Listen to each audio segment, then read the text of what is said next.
Kegelapan menyelimuti ruangan. Di tengah suasana muram itu, Tan Tan terbaring di sana, penuh luka, wajahnya tertutup rapat oleh perban. Di sampingnya, Bui Chen Han dengan dingin memerintahkan dokter untuk segera menyelesaikan pekerjaannya. Pada saat yang sama di luar pintu, tangisan memilukan suaminya, Kui Ande Ng, terdengar memohon untuk melihat wajah istrinya untuk terakhir kalinya. Sandiwara penderitaan itu berlangsung tepat di depan Liu Hian yang berpura-pura menghibur. Setelah semua orang pergi, Kui Ande Ng dan Liu Hian baru masuk ke kamar mayat. Di bawah kain putih, Tan Tan masih sadar, tetapi tubuhnya benar-benar lumpuh karena obat. Ia berusaha menjatuhkan cincin itu ke lantai, menciptakan suara kecil. Seketika, kedua orang itu terkejut ketakutan. Namun, hanya beberapa detik kemudian, mereka kembali bersemangat, berciuman penuh gairah tepat di samping jenazahnya. Pemandangan menjijikan itu baru berhenti ketika Bui Chen Han tiba-tiba muncul. Keduanya buru-buru berpisah, merapikan pakaian. Kui Ande Ng hendak pergi tetapi kemudian kembali, berpura-pura ingin mengucapkan perpisahan terakhir kepada istrinya. Tiba-tiba melihat kaki Tan Tan bergerak, Bui Chen Han segera menghentikannya dan berkata tidak perlu berakting lagi. Kemudian ia mendekat, mengangkat kain putih itu. Tan Tan menggerakkan bibirnya, ternyata ia tidak meninggal karena kecelakaan. Ini adalah operasi plastik, menandai kerjasama antara dia dan Bui Chen Han. Kenangan malam kecelakaan kembali terbayang. Semuanya disebabkan oleh suami pengkhianat dan teman beracunnya. Akhirnya, hari melepas perban tiba, melihat wajah barunya di cermin. Tan Tan tiba-tiba menyadari dia bukan lagi Tan Tan, melainkan MNG Tan. Bui Chen Han telah menyiapkan seluruh gaun putih untuknya, membuatnya tidak bisa tidak meragukan selera anehnya. Selain itu, ia juga diberitahu oleh Bui Chen Han bahwa keluarganya telah mengkremasinya. Di dunia ini tidak ada lagi Tan Tan, meskipun tidak ingin hidup di bawah identitas lain, ia tahu ia berhutang budi pada Bui Chen Han. Saat ini ia mengumumkan, mulai saat ini, semua tindakanmu harus mengikuti perintahnya. Ia juga akan membantumu membalas dendam pada Kui Ande Ng dan Liu Hian. Dalam ruang mewah di area villa mewah, Bui Chen Han mengadakan pesta mewah dengan tujuan utama untuk membalas dendam pada mantan suami MNG Tan. Di sini, MNG Tan secara proaktif muncul, menarik perhatian mantan suaminya. Di tengah pesta, seorang gadis yang sedang bermain bola bersama teman-temannya tanpa sengaja melewati MNG Tan. Dengan sengaja menumpahkan segelas anggur ke tubuh gadis itu, MNG Tan segera menerima tamparan yang menyakitkan. Saat ini Lam TNG muncul, memperkenalkan MNG Tan sebagai asisten khusus Bui Chen Han. Namun, gadis itu tidak gentar sama sekali. Bui Chen Han yang sedari tadi dia mengamati, kini melangkah maju dan meminta MNG Tan untuk meminta maaf. Merasa di atas angin, kelompok gadis itu terus-menerus mendorong MNG Tan, menyebabkannya jatuh ke kolam renang. MNG Tan tidak panik, ia perlahan melangkah ke tepi. Tepat pada saat itu, Kui Ande Ng muncul sebagai pahlawan,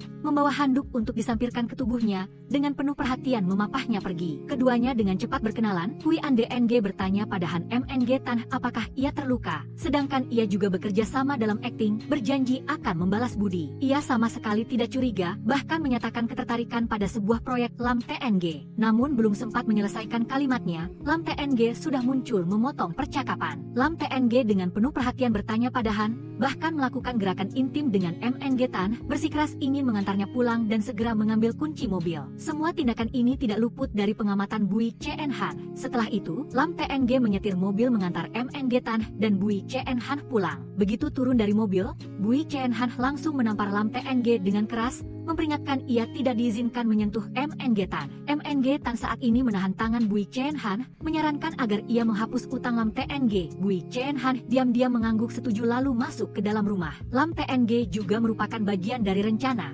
Janganlah menyalahkan Bui Chen Han karena tangannya terlalu berat hanya karena sebuah drama. Saat ini MNG Tan melangkah masuk ke rumah, melepaskan handuk, mendekati bak mandi membiarkan air mengalir deras ke tubuhnya. Bui Chen Han memperingatkan ia untuk tidak mengotori dirinya sendiri. Dengan wajah ini, ia harus menjaga martabatnya. MNG Tan tidak mau kalah, ia berbicara menentang. Kata-katanya membuat Bui Chen Han marah. Ia melangkah cepat ke arahnya, satu tangan memegang lehernya, menciumnya. MNG Tan berusaha mendorongnya tetapi tidak berdaya. Kui Ande Ng melihat informasi tentang MNG Tan, menyadari ia tidak polos seperti penampilannya. Sementara itu, MNG Tan yang sedang tidur terbangun oleh lampu yang terus berkedip karena dinyalakan dan dimatikan oleh Bui Chien Han. Ia memberinya foto-foto yang telah diedit di mana ia sedang intim dengan pria lain. Bui Chien Han mengingatkannya untuk tidak membuang waktu dengan Kui Andng lalu pergi. Berdiri di depan cermin menyisir rambut, air mata MNG Tan membasahi pipinya. Ia menghibur dirinya sendiri. Saat sedang bersiap makan malam bersama Bui Chien Han, Kui Andng menelepon ingin bertemu. Ia buru-buru kembali ke hotel, mandi dan berganti pakaian, mengatur adegan seolah-olah sudah berada di sana sejak semalam. Kui Andng datang, melihat sekeliling ruangan lalu menyimpulkan ia telah menginap dengan Lam TNG. MNG Tan memberikan kontrak yang ia butuhkan. Setelah menerima kontrak, Kui Andng mengembalikannya foto-foto ia bersama pria lain. MNG Tan berpura-pura panik, memohon padanya untuk tidak membiarkan foto-foto itu jatuh ke tangan Bui Chien Han. Kui Andng dengan puas, mengira telah menemukan kelemahan, setuju untuk menjaga rahasia dengan syarat ia harus memenuhi permintaannya. Kui Andng puas meninggalkan hotel dan melihat sepasang kekasih sedang bermesraan di bangku. Tiba-tiba teringat kenangan indah dengan gadis yang pernah ia cintai. MNG Tan bertemu Bui Chien Han untuk membicarakan rencana. Berterima kasih atas bantuannya dan berjanji akan memenuhi semua permintaannya jika rencana itu berhasil. Namun, ia juga menegaskan tidak akan pernah lupa siapa dirinya. Mendengar itu, Bui Chien Han terlihat marah. Ia pergi ke laci, mengambil gunting. Melihat itu, MNG Tan tiba-tiba teringat apa yang pernah ia katakan. Ketika ia marah,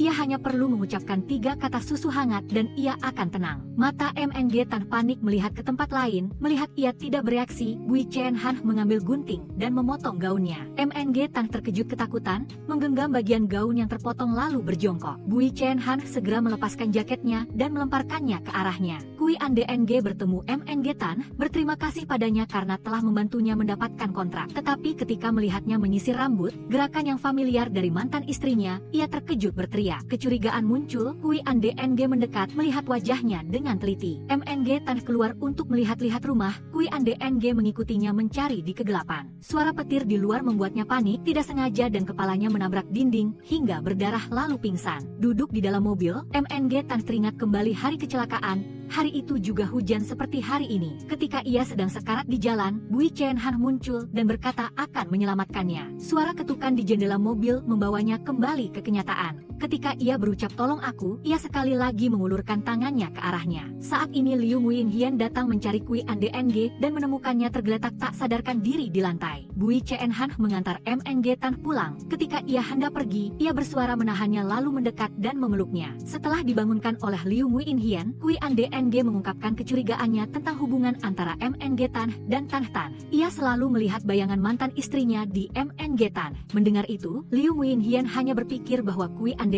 masih terikat pada mantan istrinya. Untuk menenangkannya, ia berjanji setelah berhasil menjual kontrak Tai HNG kepada Che Hingon akan memenuhi semua permintaannya. Di kamar tidur, MNG Tan tidur nyenyak di ranjang. Bui Chien Han telah bangun, ia berjalan ke cermin dan tiba-tiba membaliknya. Di balik cermin ada banyak sekali foto yang tertusuk anak panah. Keesokan paginya, ketika MNG Tan sedang bersiap membayar sarapan, Liu Nguyen tiba-tiba muncul dan membayarkannya. MNG Tan menyambut dengan ramah. Saat itu, Liu Nguyen sengaja menjatuhkan tas MNG Tan lalu mengambilnya. Tepat ketika MNG Tan bersiap pergi, Liu Nguyen langsung memulai percakapan tentang kontrak Tai HNG. MNG Tan hanya tersenyum sopan lalu berjalan pergi. Meninggalkan kafe, MNG Tan segera menemui Bui Chien Han, memberinya benda kecil berwarna hitam.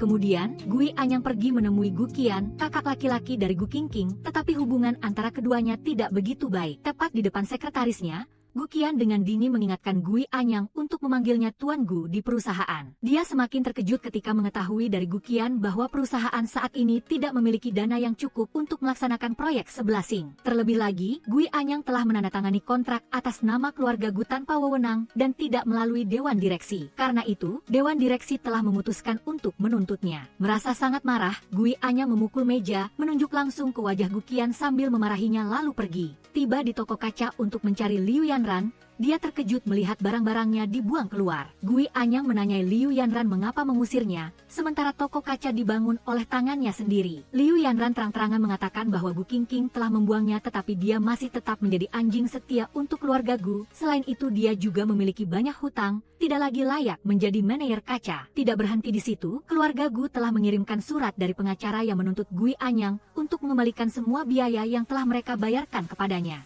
Setelah mengatakan itu, Liu Yanran pergi dengan dingin. Gui Anyang dengan putus asa pergi mencari Tuan Lin, tetapi penandatanganan kontrak dan pengembalian uang bukanlah hal yang mudah. Akibatnya, dia ditarik keluar oleh penjaga keamanan. Setelah berlarian kemana-mana tanpa hasil, Gui Anyang kembali ke toko kaca dengan sedih untuk minum. Liu Yanran menatapnya dengan jijik, menyuruh Kevin untuk mengusirnya. Ketika Liu Yanran melangkah keluar, Gui Anyang buru-buru berlari dan berlutut memohon padanya untuk tidak putus. Liu Yanran dengan dingin memberinya tamparan, memarahinya sebagai orang yang tidak berguna, serakah, dan tidak layak menjadi pria. Dia mengatakan dengan jijik bahwa setiap menit berada di sisinya, dia merasa jijik. Gui Anyang tertawa dingin lalu pergi. Di malam hari, Pei Gengking dan Mang King makan malam bersama. Pei Gengking menerima kabar bahwa Gui Anyang telah meminjam uang dengan bunga tinggi untuk membayar hutangnya. Keduanya berdiskusi tentang langkah selanjutnya, berencana untuk menagih hutang dari Gui Anyang. Pagi berikutnya, Pei Gengking menerima video dari Gui Anyang disertai janji untuk bertemu. Jika tidak, dia akan mengunggah video tersebut ke internet. Mang King datang untuk pergi bersama Pei Gengking tetapi dihentikan olehnya. Dia memutuskan untuk pergi menemui Gui Anyang sendiri. Pei Gengking mengemudi ke tempat yang dijanjikan. Begitu bertemu, Gui Anyang segera meminta Pei Gengking untuk membatalkan kontrak. Pei Gengking membalas akan mempertimbangkannya jika dia menghapus video Mang King. Gui Anyang menendang Pei Gengking hingga jatuh ke tanah, menyalakan video di layar lebar dan mengancam akan mengunggahnya ke internet. Pei Gengking marah, memperingatkan jika dia berani menyebarkan video itu maka dia akan membuatnya menghilang. Gui Anyang menjatuhkan remote, maju ke arah Pei Gengking. Sudah di jalan buntu, dia tidak punya apa-apa lagi untuk ditakutkan, paling-paling keduanya akan menghilang bersama. Tetapi sebelum sempat menyentuh Pei Gengking, dia sudah dipukul berulang kali di punggung oleh Mang King dengan tongkat lalu didorong ke danau. Malam itu hujan deras, Pei Gengking dan Mang King duduk menonton TV bersama. Dia berterima kasih padanya lalu memberikan kakinya untuk ditutupi. Di tengah malam, suara guntur tiba-tiba membangunkan Mang King. Dia melihat ke samping, melihat segelas susu panas lalu mengambilnya untuk diminum. Dia melihat beberapa penagih hutang memegang tongkat sudah menunggu. Gui Anyang buru-buru berlutut untuk meminta penundaan pembayaran hutang. Tapi mereka tidak mudah mengalah, mengancam akan memotong tangan dan kakinya. Tepat pada saat itu, Mang King melangkah masuk. Gui Anyang mengambil kontrak dan menanyainya apakah semua ini adalah perbuatannya, dan mengapa dia melakukannya. Mang King memberinya tamparan yang menyakitkan, dengan dingin mengatakan semua yang dia lakukan adalah demi Gu Qingqing. Gui Anyang bertanya dengan bingung, apa yang telah saya lakukan? Mang King membongkar pengkhianatannya, meninggalkan Gu Qingqing untuk meninggal dalam kesepian dan ketidakberdayaan. Gui Anyang menggelengkan kepalanya membantah, mengatakan bahwa dia masih memiliki perasaan untuk Gu Qingqing. Mendengar itu, Mang King tertawa terbahak-bahak lalu dengan dingin memerintahkan untuk memotong tangannya. Beberapa preman masuk dan menahan Gui Anyang dengan erat. Mang King langsung mengambil tongkat dan memukulinya tanpa henti. Gui Anyang terkejut bangun, ternyata semua itu hanya mimpi buruk. Dengan panik, dia berlari keluar dari kamar seperti ingin melarikan diri dari sesuatu. Setelah berlari hingga kelelahan, dia duduk di kursi terengah-engah. Seorang wanita berbaju merah mendekat dan duduk di sebelahnya. Gui Anyang mengangkat kepalanya, melihat mendiang Mang King dengan wajah penuh darah. Dia berteriak ketakutan, gemetar mundur, terus-menerus memohon padanya untuk mengampuni nyawanya. Setelah mengatakan itu, dia membenturkan kepalanya ke tiang besi. Saat ini Mang King sedang bermain piano di kamar Pei Gengking. Suara piano yang merdu terdengar ketika dia baru saja selesai memainkan musik. Pei Gengking sangat terkejut bahwa dia juga tahu cara bermain piano. Mang King menceritakan bahwa dia pernah belajar saat kecil sehingga sekarang juga hanya mengandalkan refleks. Nona Yunki masuk ke kamar Gui Anyang dengan senyum licik, memberitahunya bahwa mulai sekarang Gui Anyang akan menjadi sumber nutrisi baginya. Gui Anyang berpura-pura ingin mengatakan sesuatu, tetapi ketika Nona Yunki lengah, dia menggigit bahunya dengan kuat. Nona Yunki kesakitan mendorongnya keluar. Setelah menggunakan semua kekuatannya, Gui Anyang pingsan. Saat makan malam bersama Pei Gengking, Mang King mengeluarkan kontrak dan membakarnya. Melihat Mang King minum terlalu banyak, Pei Gengking menyuruh seseorang membawakan segelas susu panas. Marah karena selalu dikendalikan oleh Pei Gengking, Mang King mengambil gelas susu lalu membantingnya dengan keras ke meja, membuat susu berceceran. Pei Gengking tidak marah, hanya menyuruh orang menyiapkan sebuah kamar. Dia menarik Mang King ke kamar, mendorongnya hingga jatuh ke sofa, lalu mengikat tangannya dengan tali tas. Pei Gengking membungkuk untuk menciumnya, setelah itu melepaskan ikatan untuknya. Keduanya saling berpelukan dengan gairah. Pagi-pagi keesokan harinya, Gu Qian datang mencari Mang King. Dia terang-terangan mengatakan bahwa dia merasa Mang King adalah orang yang misterius, sulit dimengerti. Tepat pada saat ini, Liu Yanran membawa dokumen ke kamar Gu Qian dan terkejut melihat foto Mang King di atas meja. Segera setelah itu, Gu Qian juga melangkah masuk. Liu Yanran bertanya dengan penasaran tentang foto tersebut. Gu Qian dengan dingin memperingatkannya, hal yang tidak seharusnya ditanyakan jangan ditanyakan. hal yang tidak seharusnya diketahui. Jangan penasaran. Begitu Mang King kembali ke rumah, Pei Gengking langsung bertanya padanya apakah dia bertemu dengan Gu Qian. Mengetahui bahwa Gu Qian telah datang mencari Mang King sendiri, Pei Gengking dengan marah menyuruhnya untuk mengikutinya. Sekali lagi, Mang King dihukum, berdiri di dalam bak mandi menerima aliran air dingin yang menusuk. Pei Gengking melarangnya menggunakan kecantikan untuk menghadapi Gu Qian. Tidak tahan lagi, Mang King memeluk dirinya sendiri, perlahan duduk. Pei Gengking mendekat dan bertanya apakah target berikutnya adalah Gu Qian. Gu Qian dan Liu Yanran berjalan-jalan di sekitar rumah lama Gu Qingqing. Gu Qian mengenang kembali saat dia memberikan hadiah pernikahan untuk adik perempuannya. Gu Qingqing terharu memeluknya erat, memanggilnya dengan suara penuh kasih sayang. Tepat pada saat ini, Mang King mengemudi untuk mencari Gu Qian. Dia dengan gembira menyambutnya, berterima kasih karena telah membantu melindungi aset Gu Qingqing agar tidak diagunkan. Menyaksikan Gu Qian dan Mang King mengobrol dengan gembira, Liu Yanran berdiri di samping, dengan kesal meremas roknya tetapi tidak berdaya untuk berbuat apa-apa. Ketika Mang King mengemudi pergi, Gu Qian masih mengikutinya. Adapun Mang King, dia tiba di kantor dan melihat Pei Gengking duduk di sana. Begitu melangkah masuk, dia ditanyai olehnya tentang niatnya terhadap keluarga Gu. Mang King berjalan ke depannya, memegang dagunya dan menantang dengan mengatakan bahwa nafsunya terhadap keluarga Gu lebih besar dari miliknya. Pei Gengking memegang tangannya, mendorongnya dengan keras ke kursi, dengan kasar mencium bibirnya tetapi digigit kuat olehnya. Mang King mendorongnya menjauh, bangkit dari kursi, dengan dingin mengatakan bahwa jika tidak ada dia akan kehilangan banyak waktu untuk mendapatkan keluarga Gu. Pei Gengking merapikan dasinya lalu bertanya apakah dia sedang mendekati Gu Qian untuk membuat Liu Yanran marah. Mang King menegaskan bahwa target berikutnya adalah Liu Yanran. Pei Gengking telah menyelidiki Liu Yanran dan mengetahui bahwa orang tuanya sedang melarikan diri dari hutang karena judi. Dia menawarkan untuk memberikan informasi tentang mereka kepada Mang King dengan syarat dia harus menjauhi Gu Qian. Di toko kaca, dua orang asing muncul, terus-menerus memanggil Liu Yanran dengan sebutan Kiao Kiao. Dia mencoba melarikan diri tetapi ditahan, mereka berpura-pura peduli tetapi kemudian tiba-tiba merebut tas tangannya.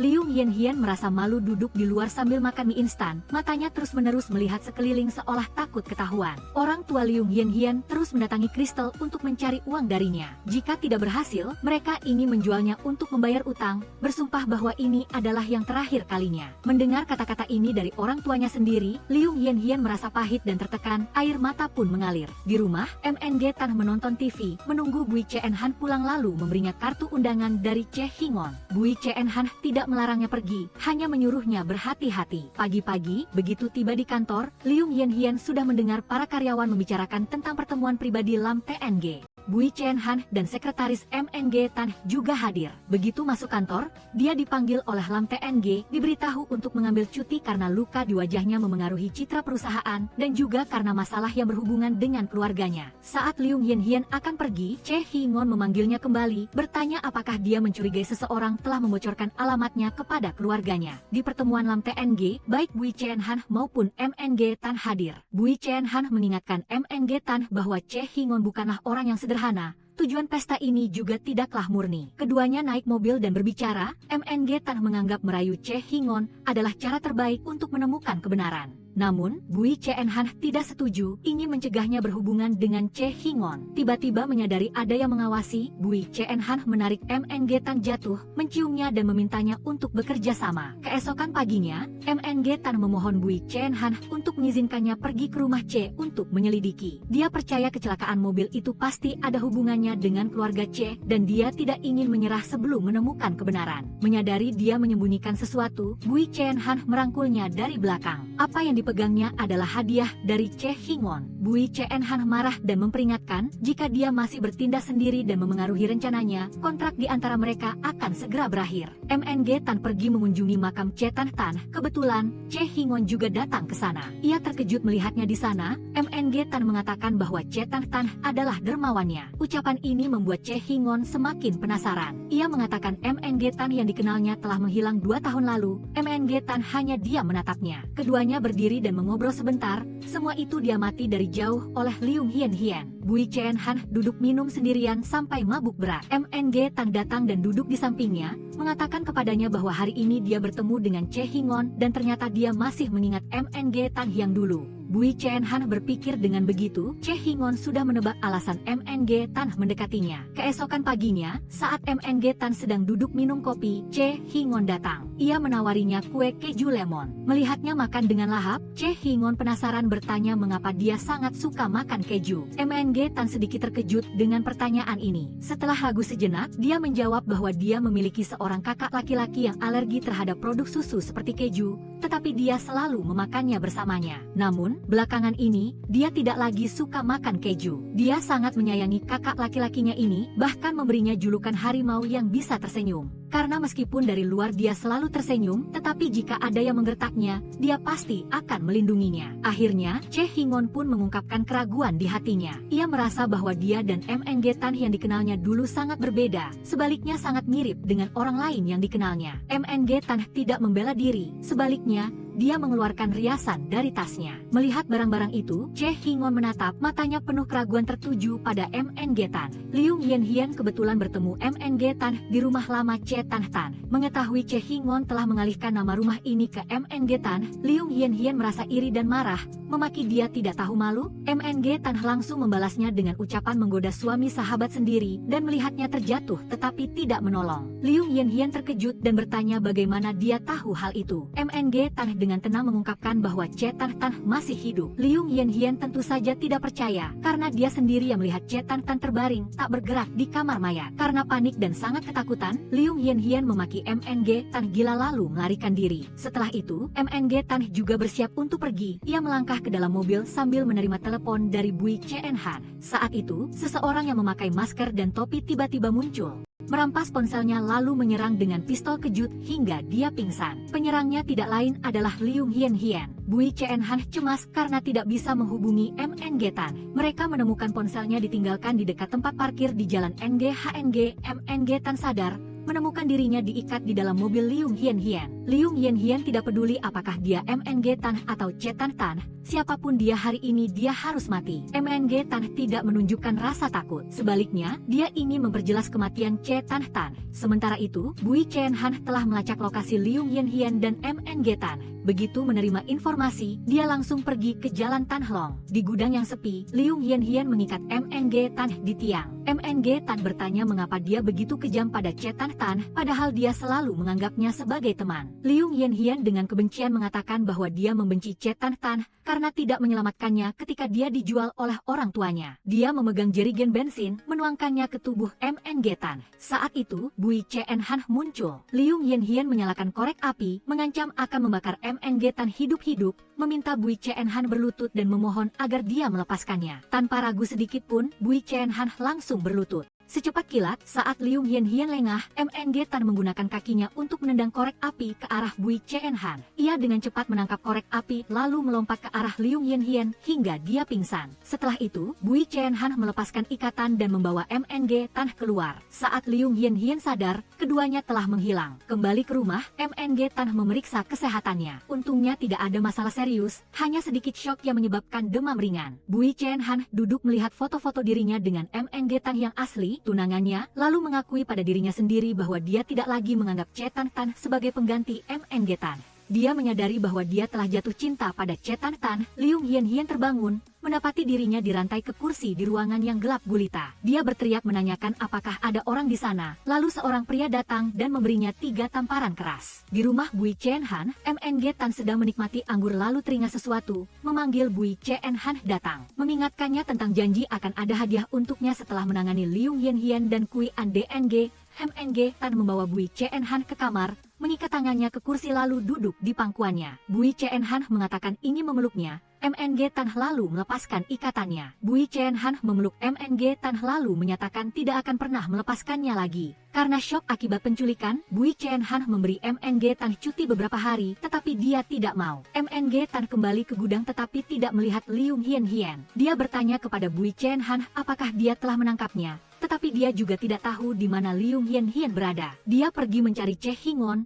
tetapi dia tidak ada di sana. Namun, dia malah bertemu dengan Ibu Che Hingon. MNG Tan berdalih ingin pergi, tetapi Ibu Che menahannya. Ibu Che menganggap MNG Tan ingin menjadi menantu keluarga Che, jadi dia ingin berbicara berdua dengannya. Tepat pada saat itu, Bui Chen Han masuk dan memperingatkan bahwa tidak pantas baginya untuk berbicara berdua dengan asistennya. Ibu Che tidak bisa berkata apa-apa lagi, membiarkan MNG Tan pergi bersama Bui Chen Han. Setelah meninggalkan kantor Che Hingon, Bui Chen Han menarik MNG Tan ke sebuah ruangan yang sedang direnovasi. Dia bertanya apakah ini cara yang dia pikirkan untuk datang langsung mencari Che Hingon. Bui Chen Han lalu mendorong MNG Tan ke dinding dan menciumnya. MNG Tan menghentikannya dan bertanya mengapa dia tahu dia ada di sini. Ternyata, kalung bintang 5 yang dia berikan padanya adalah perangkat pelacak. Di sisi lain, setelah rapat selesai, Che Hingon bertanya kepada ibunya mengapa dia datang ke sini. Ibu Che menganggap MNG Tan adalah rubah jelita. Dengan beberapa kata sudah berhasil menipu Kui An DNG, sekarang dia mengikuti Che Hingon.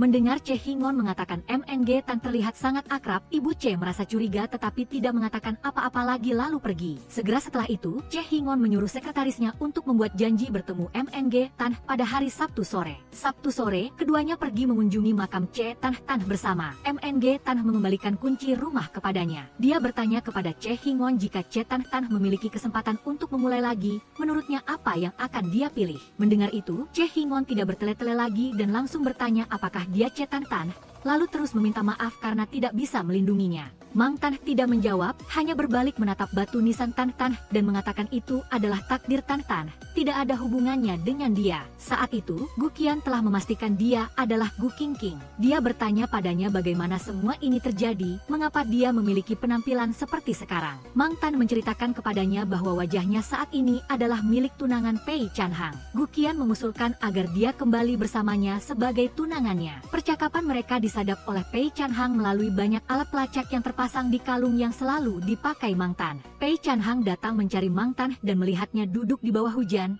Dia membawanya masuk ke mobil. Mang Tan menceritakan apa yang dikatakan Gu Qian dan pada saat yang sama mengungkapkan niatnya untuk pindah ke rumah Gu. Gu Qian membawa Mang Tan untuk bertemu ibunya. Begitu bertemu Mang Tan, ibu Gu mencibir bahwa Cinderella bertemu pangeran hanya ada di dongeng. Tidak hanya itu, dia juga menyebutkan esensi Gu Qingqing, menyiratkan bahwa gadis Cinderella akan memengaruhi kehidupan pangeran. Gu Qian dengan tegas melindungi Mang Tan di depan ibunya. Dia datang hanya untuk memberitahu ibunya bahwa mulai sekarang Mang Tan adalah anggota keluarga Gu, lalu membawanya pergi. Gu Qian membawa Mang Tan ke tepi danau, tempat dia dan Gu Qingqing sering datang, lalu membawanya mengunjungi kakek Gu, ayah dari Gu Qingqing. Kondisi kesehatan kakek sekarang sangat lemah, dia hanya keracunan makanan, tetapi situasinya sekarang sangat serius. Gu Qian mengulangi tawarannya sebelumnya, tetapi Mang Tan masih tidak ingin kembali ke rumah Gu. Gu Qian pergi ke sisi tempat tidur kakek, berpura-pura sedih, berharap dia segera sadar. Setelah Mang Tan pergi, dia baru menunjukkan wajah aslinya. Malam harinya, Pei Chanhang datang mencari Mang Tan, dan begitu bertemu, mereka berdua saling berciuman penuh gairah.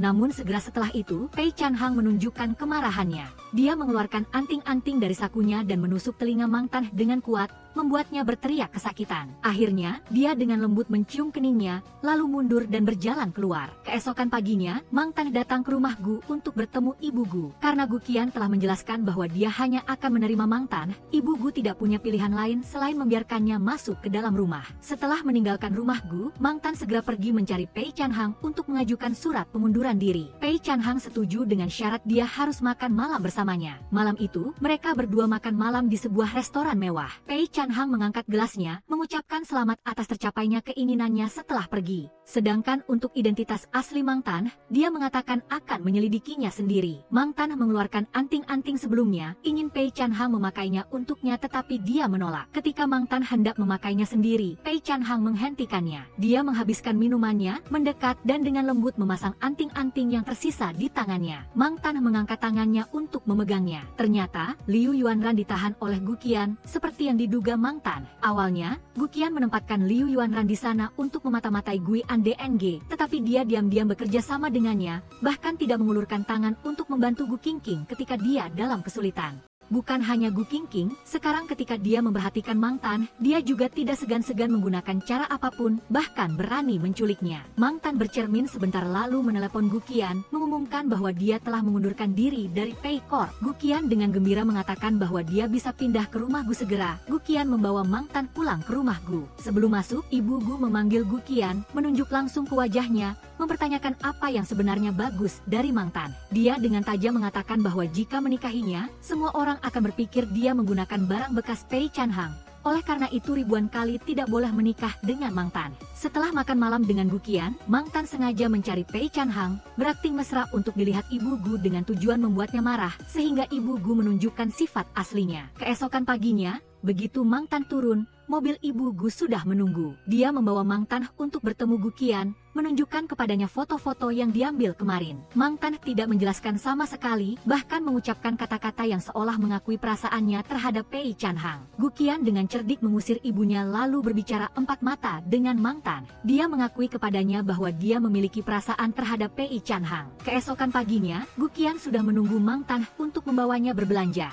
Dia memilih sangat lama tetapi masih tidak menemukan barang yang disukai. Meskipun begitu, Gu Qian tetap murah hati membeli semuanya. Selain itu, dia juga menyiapkan kalung untuknya. Gu Qian dengan tangannya sendiri melepaskan kalung yang diberikan Pei Chanhang untuk memakaikan kalung baru, lalu sengaja menyimpan kalung yang lama. Meskipun tidak puas, Mang Tan tidak berani bertindak gegabah di depan Gu Qian. Sesampai di rumah Gu, mereka berdua melihat Liu Yuanran ada di dalam rumah. Begitu masuk, Mang Tan dituduh oleh Liu Yuanran di depan ibu Gu bahwa dia adalah orang yang telah membunuh Gu Qingqing dan bahkan ingin membunuhnya untuk membungkamnya. Di hadapan tuduhan ini, Mang Tan tidak gentar, meminta dia untuk menunjukkan bukti. Dia juga memperingatkan bahwa dia belum menuntut kasus penculikan dirinya. Karena sudah membenci Mang Tan dan ingin mengusirnya, Ibu Gu langsung percaya pada Liu Yuanran dan menuntut untuk melapor ke polisi. Mang Tan tidak takut polisi terlibat, tetapi Gu Qian mencegahnya, berpura-pura khawatir hal ini akan menyeretnya. Setelah meninggalkan Mang Tan, Gu Qian langsung menemui Pei Chanhang. Dia menunjukkan alat pelacak yang terpasang pada kalung bintang Mang Tan,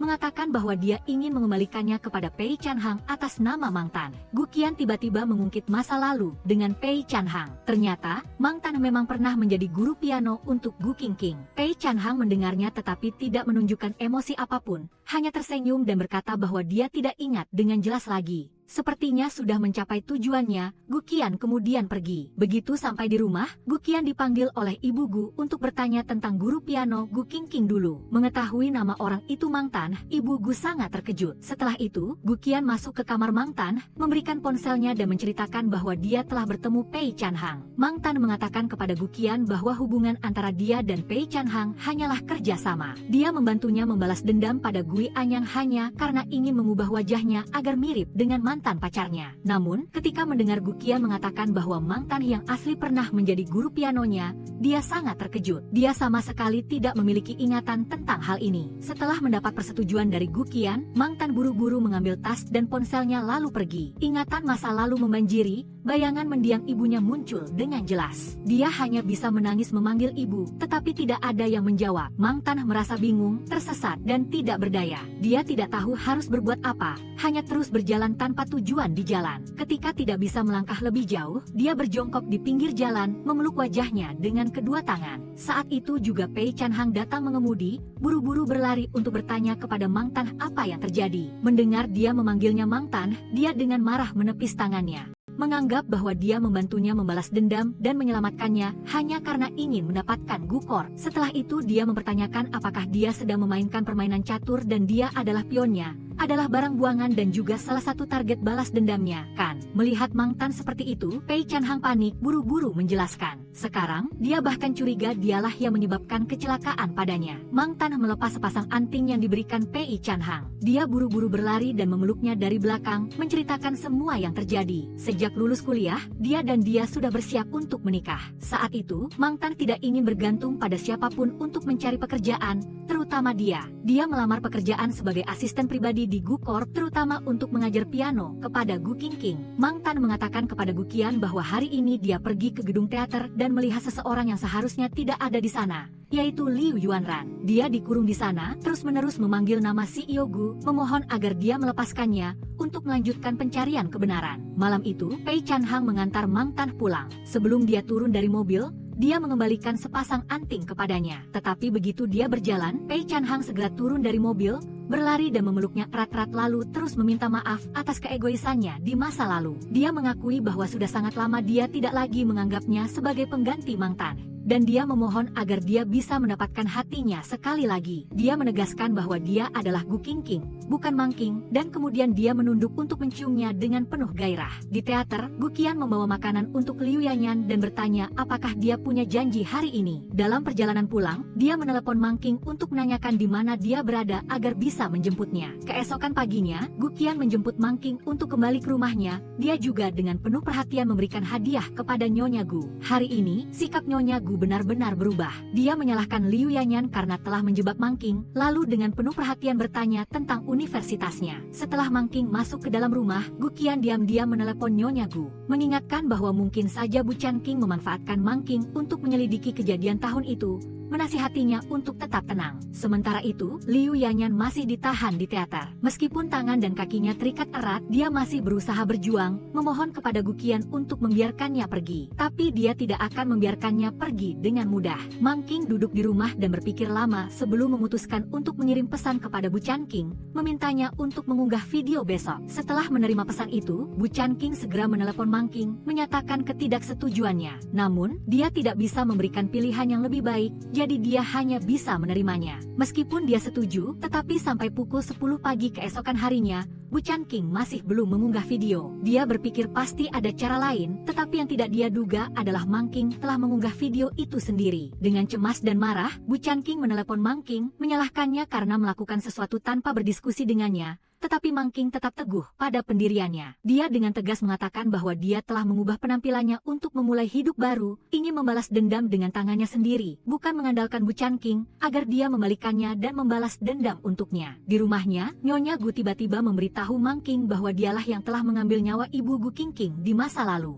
Dia telah menggunakan tangannya sendiri untuk mencekik Ibu Gu Qingqing sampai berhenti bernapas. Mang Qing terkejut dengan kenyataan yang mengerikan ini. Ketika dia berbalik, dia menemukan ada orang lain di sana. Setelah memukul Mang Qing hingga pingsan, orang bertopeng itu melepaskan topengnya. Dia tidak lain adalah Gu Qian. Dia berbalik dan berkata kepada ibunya, tidak perlu menanggung semua konsekuensinya sendirian. Nyonya Gu menghibur putranya, menganggap semua yang dia lakukan benar, termasuk pembunuhan. Memiliki ibu seperti itu, tidak heran Gu Qian tersesat. Nyonya Gu semakin salah, menasihatinya untuk tidak membiarkan Mang Qing pergi dari sini, jika tidak semuanya akan terungkap. Tapi Gu Qian tidak ingin menyakiti Mang Qing. Dia mencoba menghentikan ibunya, dan mereka berdua saling berebut. Nyonya Gu memandang putranya dengan tatapan menyakitkan, menyadari bahwa dia sudah dewasa, dia tidak bisa berada di sisinya selamanya. Dia mendekati Gu Qian, meraih tangannya yang memegang pisau dan menusuk dirinya sendiri. Gu Qian menyaksikan adegan ini tetapi tidak menunjukkan kesedihan sama sekali,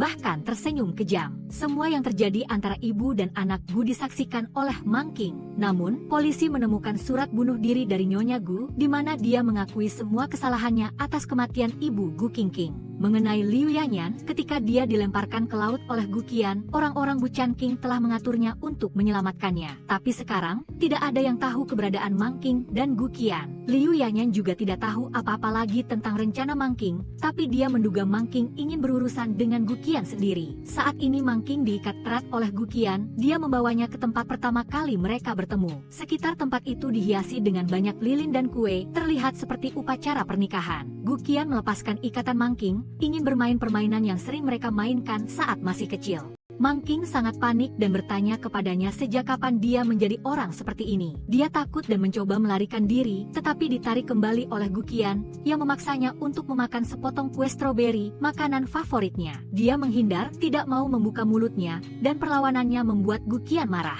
Dia menyalahkannya karena ingin bersamanya, bahkan ibunya sendiri pun dia habisi. Mendengar itu, Mang Qing menamparnya dengan keras, memanggilnya orang gila. Meskipun dia kejam, sejak bertemu dengan Gu Qingqing, Gu Qian menyadari bahwa dia juga memiliki seseorang yang ingin dia lindungi. Dia telah menyakiti banyak orang, pertama Ibu Qingqing, sekarang bahkan ibunya sendiri. Semua itu karena dia ingin menjadi satu-satunya sandaran bagi Mang King. Gu Qian menjadi seperti itu, sebagian juga karena ibunya selalu memaafkan dan menutupi perilaku salahnya. Mang King benar-benar menghilang karena dia telah menemukan rahasia Gu Qian. Hari itu, setelah meninggalkan rumah Gu, Mang King kembali untuk mengambil kalung yang tertinggal. Dia memanggil ibu Gu Qingqing, tetapi tidak ada yang menjawab. Mendengar suara aneh dari dalam kamar, dia mendekat dengan rasa ingin tahu. Dia melihat dengan matanya sendiri Gu Qian dengan kejam menyakiti ibu Gu Qingqing. Saat menelepon Bu Chanqing, dia ditemukan oleh Gu Qian dan akhirnya dilempar ke laut olehnya. Setelah menyingkirkan semua halangan, Gu Qian ingin menikahi Mang King. Dia bahkan telah menyiapkan gaun pengantin untuknya. Mang King sangat ketakutan, di matanya saat ini, dia tidak berbeda dari iblis. Berkat alat pelacak di anting-antingnya, Bu Chanqing dengan cepat menemukan bahwa Mang King berada di teater tua yang ditinggalkan. Dia bergegas ke sana. Sesampainya di sana, dia melihat Gu Qian dan sebuah manekin mengenakan gaun pengantin yang telah dia siapkan. Gu Qian dengan tenang berjalan ke arah Bu Chanqing, mengeluarkan belati dari lengan bajunya dan menusuknya. Meskipun terluka, Bu Chanqing masih berusaha untuk berlari ke sisi Mang King. Ternyata itu hanya sebuah manekin yang mengenakan gaun pengantin. Gu Qian melambai kepada Bu Chanqing, mengatakan bahwa jika dia ingin bertemu Mang King yang asli, maka dia harus mengikutinya. Bu Chanqing memegangi lukanya dengan satu tangan, sementara tangan lainnya memegangi dinding, berjalan terhuyung-huyung mengikuti Gu Qian. Dia melihat Mang King diikat dengan rantai, dan dia juga mengenakan gaun pengantin. Gu Qian berbalik dan menjatuhkan Bu Chanqing ke tanah. Dia tidak berhenti memprovokasi, menceritakan secara rinci bagaimana dia menyakiti Mang King yang asli. Bu Chanqing dengan marah menyerang Gu Qian tetapi ditusuk beberapa kali lagi olehnya dan didorong jatuh di kaki Mang King. Panik dan khawatir, Mang King menangis terseduh-seduh memanggil nama Bu Chanqing. Dia mencoba untuk bangkit,